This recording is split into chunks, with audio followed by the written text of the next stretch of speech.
বিভিন্ন প্রতিযোগিতামূলক পরীক্ষায় এই অঙ্কটি এসে থাকে।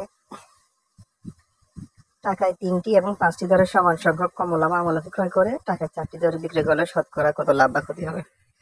আমাদের প্রথম কাজ হচ্ছে আমরা প্রথমে ৩, ৫ এবং ৪-এর যে লসাগু সেটা আমরা করে ফেলবো। ৩, ৫ এবং ৪ এর লসাগু করলে আমাদের হবে ৬০। টাকায় ৩টি করে সমান সংখ্যা কিনতে হবে, আবার ৫টি করা সমান সংখ্যা করে কিনতে হবে।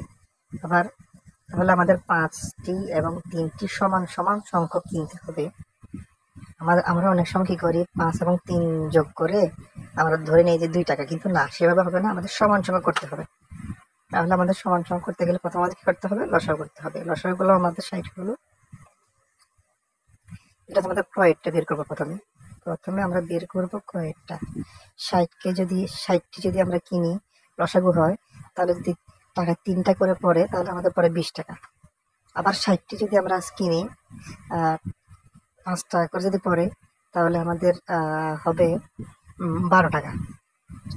এটা হচ্ছে আমাদের ক্রয়। তাহলে আমরা সমান সমান করে ফেলেছি ৬০। প্রথমটা কিনেছি ২০ টাকা দিয়ে, পরে ৬০টা কিনেছি আমরা ১২ টাকা দিয়ে। এই যে আমাদের সমান সমান হলো এখন।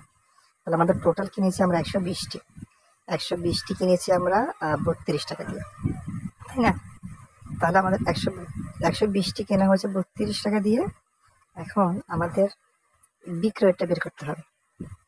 টোটাল ১২০টা, তাই না? টোটাল ১২০টা হয়েছে।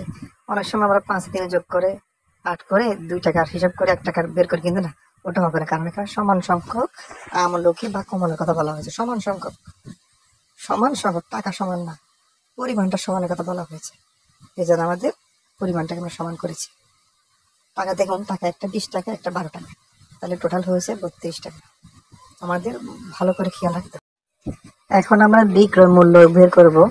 আমরা যদি ১২০টি যদি ক্রয় করি তাহলে আমাদের বিক্রয় করতে হবে কিন্তু ১২০টি। তাহলে আমাদের যদি একটার দাম ৪ টাকা করে হয়, চারটার দাম যদি আমাদের ১ টাকা হয়, তাহলে ১২০টার দাম হবে কত টাকা? ১২০কে যদি আমরা ৪ দিয়ে ভাগ করি আমরা পেয়ে যাবো কত? ৩০টি, তাহলে ৩০ টাকা। তাহলে ১২০টির বিক্রয় মূল্য হবে আমাদের ৩০ টাকা। আমরা ৪ দিয়ে ভাগ করেছি কেন? টাকায় ৪টি বিক্রি করা হয়, তাহলে ৪টির বিক্রয় মূল্য ১ টাকা, ১২০টির বিক্রয় মূল্য হলো ৩০ টাকা। খুবই সহজ, সিম্পল। ১২০ মিলাতে হবে কেন? আমাদের ক্রয় করেছি আমরা ১২০টা, ৬০টা কিনেছি ২০ টাকা, ৩ টাকা ধরে এই ২০ টাকার, আর ৬০টা কিনেছি ১২ টাকা, ৫ টাকা ধরে ১২ টাকা। তাহলে আমাদের হচ্ছে ১২০টি কিনেছি আমরা ৩২ টাকা, তাহলে আমাদের ১২০টা বিক্রি করতে হবে ৩০ টাকা ধরে। তাহলে আমাদের বিয়োগ করতে হবে ৩২ থেকে যদি আমরা ৩০ একটা বিয়োগ করি তাহলে আমাদের ক্ষতি হয়েছে। আমাদের ক্রয় মূল্য হচ্ছে ৩২ আর বিক্রয় মূল্য হচ্ছে ৩০, তার মানে আমাদের ক্ষতি হয়েছে। কত টাকা ক্ষতি হয়েছে? ২ টাকা। ২ টাকা আমাদের ক্ষতি হয়েছে। এরপর ক্ষতির সূত্র আমরা জানি, লাভ ক্ষতি কিন্তু নির্ভর করে ক্রয় মূল্যের উপরে। তাহলে আমাদের ক্ষতির সূত্র হচ্ছে, উপরে লিখতে হবে ক্ষতির পরিমাণ, নিচে লিখতে হবে ক্রয় মূল্য ইন্টু ১০০। তাহলে আমরা মান বসিয়ে দিলে আমরা উত্তরটা পেয়ে যাব।